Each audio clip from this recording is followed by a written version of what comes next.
I'm reading chapter 13 of the book Awo, the autobiography of Chief Obafemi Awolowo. The NPC and its leader, the Sardauna of Sokoto, made certain moves before the 1957 conference, by means of which the action group was rendered almost hors de combat and splendidly outmaneuvered when the question of new states came up for discussion at the conference. On its own motion, the NPC suggested to the action group that a meeting between the leaders of the two parties was desirable in order that both of them might exchange ideas in regard to proposals to be made by the NPC and the action group at the coming constitutional conference. What conference? The one that will be held in London in 1957. Right? It was thought that such an exchange of ideas would facilitate proceedings at the conference and might lead to closer collaboration between the two parties. In order to ensure secrecy for the proposed meeting, the venue chosen was the house of Alhaji S.O. Gbadamosi, one of the outstanding leaders of the action group, in his hometown, Ikorodu, some 20 miles from Lagos. The meeting was held on 3rd, 10th, and 17th March 1957. Neither the Sardauna nor I attended, but agreed to be bound by the conclusions reached there. Consequently, the action group and the NPC teams at the meeting were respectively led by Chief S.L. Akintola and Sir Abubakar Tafawa Balewa. Each of them is the deputy leader of his party. On the issues of creating new states and revising regional boundaries, the following conclusions, which were recorded in the minutes of the meeting, were reached. Please, let's power tap, let's pay attention, we're diving deep. Creation of new states. It was agreed that all claims for the creation of new states should be referred to a commission of independent men who will be appointed by the Secretary of State. The commission would consider in the first instance whether the proposed new state is viable on the basis of existing services provided in the area. If the commission is satisfied that the proposed state is viable, then it will hold a plebiscite in the area in order to determine whether the majority of the people want the new state. If the majority of any ethnic group within the area vote against the creation of the state, it will not be included, provided its separation from the new state is geographically possible. But if it is an island within the proposed new state, then it must form part of the new state. What's the meaning of all this, Turenchi? Quickly, what it means basically is this. There is agitation for creation of new states in the western region. There's also agitation for creation for new states in the eastern region and also in the northern region, right? Remember the Midwest, the COR, and the Middle Belt. And so the leaders of the North and leaders of the West decided to meet to talk about what they were going to say when they got to London. And what they discussed at first, they had two major things to talk about, by the way. The first one was creation of states. And they said, listen, in order to create new states, let's ask for an independent commission to be established that will look into that matter, right? And then that commission would then ask two questions. Number one, would that state be able to provide the services that people in those provinces? So for instance, you had many provinces in Western region. Two of them wanted to have their own states. If they had their own state, would they be able to continue with the free education that everybody was getting in Western region? Right. So you have to think of, are they going to be able to provide those services to the people? They're already used to having free education. If you can't provide it, then that means that you are not able to stand on your own 2 feet and give the people what they were used to. Number two, they also ask about viability. In other words, can the region sustain itself? Can they pay salaries? Can they take care of their business the way things were done so that they don't become dependent on the region from which they were coming out of, right? So you now have those two things as the major criteria, right, in creating new states. Of course, this helps the North and the West. And I'll say, you know what, whether it's Midwest or Middle Belt, let's talk to the Secretary of State, right, and ask him to create that commission that will talk about that matter, which is also one of the reasons that led to the Willings Commission of 1957, with their report coming out in 1958. The second thing they talked about was revision of regional boundaries. It was agreed by both sides after some discussion that any ethnic group within an existing region can join a neighboring region if the majority of such ethnic group desired it, and provided that the region which it seeks to join is willing to accept it. What does that mean? So again, remember that the way they created those regions at the time, they didn't really care for ethnicity, right? And that's why you had Yoruba people caught into the northern part of Nigeria. You had Igbo people caught into the western part of Nigeria. So the idea behind this second point is the fact that the Yoruba people that were caught into the north could decide to be part of the western region, provided the majority of people in that place want to join the western region, and provided the western region was willing to accept them.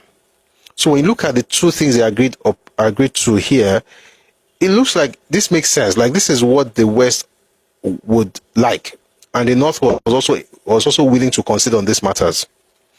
And this looked like a very good idea. So the idea would be to take this thing to London and then tell the Oyinbo, Oga, now it won't be this so. But instead of the two of them, the North and the West, doing this, something else happened in Ibadan. Shortly after this Ikorodu meeting between the Action Group and the NPC, the Sardauna of Sokoto, Premier of the Northern Region, personally visited me at Ibadan. Now that the Action Group and the NPC had reached agreement on a wide variety of vital issues, it would be an excellent thing, the Sardauna suggested, if the concurrence of the NCNC could be secured to as many points as possible. He thought the best approach would be for him to convene a summit meeting of the three premiers, that is himself, myself, and Dr. Azikiwe, together with the advisors. I supported the Sardauna's proposed summit meeting because I saw in it the potential instrument by which, I'll tell that again, I supported the Sardauna's proposed summit meeting because I saw in it the potential instrument by means of which Dr. Azikiwe and the NCNC might be brought to heel on a number of tricky issues. I also thought that if the three of us, who were leaders of our respective delegations to the conference, could reach agreement on any matter, we would be able to present a united front on such a matter to the Secretary of State for the Colonies and the United Kingdom delegation. So, what is this, Turenchi? What we're saying basically is this: the North and the West already agreed, but the North, through the Premier of the North, Sardauna, then said to Awo, listen, both of us have agreed on this matter, it makes sense, but why not let's get the third person to agree to these things? Excuse me. Why not let's get this third person to agree to this thing so that when we get to London, we'll present a united front. And I remember saying last week that one major reason they had to do this, when I thought about it, because I had to ask questions like, why would you even think of Zeke? Knowing who Zeke was, Zeke didn't really care for anybody like that. Only Zeke was very botic. He was always thinking about his own region. So why would you even, meanwhile, he was always saying that he's nationalist. Like, so my own question was, why would they do that? Why do they even need to spend their time trying to get Zeke on board? Then we'll talk about what happened in 1954. There was a similar conference in 1954, and Zeke was there. And it was at that conference that Chief Obafemi Awolowo suggested the inclusion of secession clause. And it was supported by Ahmadu Bello. You know, I've thought about this thing over and over again, and I think that Nigeria would have been greater if the North and the West had worked together. And I have my own understanding I have my own theories about how that could have worked out. But we also see some of those things playing out now with the North and the West working together. But I wish we did this in the 1950s, to be honest. By now, Nigeria will be, all things being equal. The point is that they brought him in because the last time they went to London, and two of them had a differing opinion from what Zeke had. The Igbo people supported Zeke because they found that since the three of you have no cohesion, they could easily introduce the division, right? Two people on one hand, one person on this other hand, but the British decided to support that one person. So it would make sense for the three of them to have a united front before even getting to the UK. So that way, if the Igbo won't enter, there's nothing for the Igbo to build the division on, right? For the lizard to be able to get into your wall, that means the wall is cracked. The point is that if you can fix that wall, then the lizard has nowhere to go, right? At least not in your wall. So that was the reason for that meeting, okay? The Premier Summit meeting was duly convened and it was held in Lagos on 16th and 17th April 1957. On April 15, that was the day before the commencement of the summit meeting, there was a preliminary meeting of the Premier's advisors. The purpose of this meeting the purpose of this meeting of advisors was to recommend to the Premiers subjects to be discussed and the procedures to be followed at their meeting. Those present at the preliminary meeting of advisors were Dr. K.O. Mbadiwe and Chief Kola Balogun for the NCNC, Chief S. Akintola for the Action Group, and Alhaji Aliyu Makamambida and Sir Abubakar Tafawa Balewa for the NPC. One of the procedures recommended and which was accepted by the Premier's Summit meeting reads as follows: that it was the view of the advisors that the Premier's Conference should try to reach agreement on all the matters to be discussed, and that the agreement reached should be binding on the parties concerned. Of the agreed decisions taken at the meeting of 16 April 1957, the one on the creation of new states is of great importance and relevance. I am quoting from the minutes of the meeting, which were duly signed by the three Premiers in confirmation of the accuracy of the records contained in them. Creation of new states. The conference agreed that the creation of new states should be based on the following principles. A, by the way, remember the North and the West had their own area. Now that we're having the East, they're introducing new stuff, right? To make it, I think it's even better. So A, the wishes of the people of the area should be determined by a plebiscite or a referendum. B, the creation of the new states should be consistent with the principles of viability. C, the component units of the new states should be geographically contiguous. D, no ethnic group should be split into new states except with the express wishes of a 2/3 majority of the people in the ethnic group determined by a plebiscite. It was further agreed that a state boundary commission should be appointed by the Secretary of State in the first instance and by the government of the Federation after independence to determine the creation of new states. Three decisions, among others, were also taken at the meeting of 17 April 1957, which I think ought to be reproduced in order that some of the events which followed and some of the comments and observations which I make later may be correctly appraised. They are: number one, it was agreed that a joint memorandum or memoranda on all the points on which agreement had been reached should be prepared by me for signature or initialing by the three Premiers. I'll explain all this to Renchi. Number two, it was agreed that while in London, the Premiers should meet leaders of minority groups and try to infuse in them the spirit of unity and independence of Nigeria, which was the keynote of the Premiers' Conference. Number three, it was agreed that the Premiers should hold further meetings after their arrival in the United Kingdom. So, basically is that on which of course will be the criteria for the creation of the new states, and they also agreed that they're going to have a memorandum or memoranda be presented. That the agreement they reached, which is contained in that memorandum or memoranda, will be what they will discuss, of course, with the Oyinbo.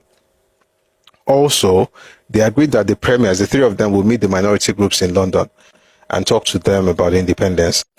And then the third one is that in the UK, because all this was happening in Lagos, so that when they get to the UK, the three of them will meet again. After we had all arrived in London, please everybody, after we had all arrived in London, the Sardauna convened a further meeting of the Premiers, to which Dr. E.M.L. Ndeli, former Premier of the Southern Cameroons, was invited for the first time. Why didn't they invite him all this while? Because they were already going to get out of Nigeria anyway. At some inconvenience to myself, I saw to it that memoranda on the decisions taken at the Premiers' meeting in Lagos were prepared, to the utter astonishment of my colleagues and me, and quite contrary to the agreement reached at the summit meeting in Nigeria. The NPC, Northern People's Congress, declared that they would not support any of the decisions taken at the summit meeting, save the one on the independence of Nigeria in 1959.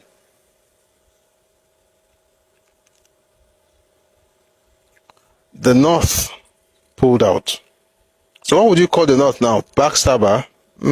Not too fast. Why did they pull out? That's the next question. Why did they pull out? They remarked that they had adopted this attitude in clear and uncompromising resentment that the NCNC had submitted a welter of memoranda on the creation of new states, the contents of which were diametrically opposed to the principles agreed to at the Premier's Conference in Lagos.